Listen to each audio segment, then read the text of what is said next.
Байлығы 291 миллиард долларды құрайтын Ратан Тата неліктен Үндістандағы ең бай адамдар тізімінде жоқ? Мұның себебі отбасы мен компания байлығының 65%-ын қайырымдылыққа жіберуінде. Бірде Ратан Татадан журналистер сұрайды: «Мырза, сіз қай кезде өзіңізді шынайы бақытты сезіндіңіз?» Сондағы оның жауабы: «Мен өмірімде бақыттың 4 кезеңінен өттім. Соңында нағыз бақыттың мәнін түсіндім.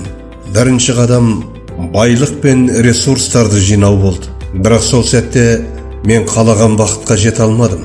Содан кейін құндылықтар мен заттарды жинаудың екінші кезеңі келді. Бірақ мұның да әсері уақытша екенін, әшекейлердің жылтырлығы ұзаққа бармайтынын түсіндім.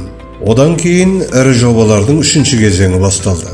Үндістан мен Африкадағы мұнай қорының 95% менде болды. Мен Үндістан мен Азиядағы ең ірі металлургиялық зауытқа ие болдым. Бірақ бұл жерде де мен ойлаған бақытқа жете алмадым. Төртінші қадам, досым мүгедек балаларға арба сатып алып беруімді өтінді. 200-ге жуық балаға. Досымның ұсынысын құп алып, бірден арбаларды сатып алдым. Бірақ досым өзімен бірге барып, арбаларды балаларға табыстауымды талап етті. Бардық. Балаларға өз қолыммен арбаны сыйладым. Мен балалардың жүздерінен бір түрлі бақыт нұрын көрдім. Олардың мүгедектер арбасында отырып, қозғалып, ойнап жүргенін көрдім.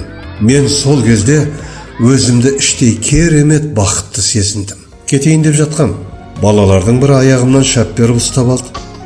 Мен аяғымды тартып едім, бірақ бала бетіме қарап одан да қатты қысты. Мен еңкейіп баладан: «Саған бір нәрсе керек пе?» деп сұрадым.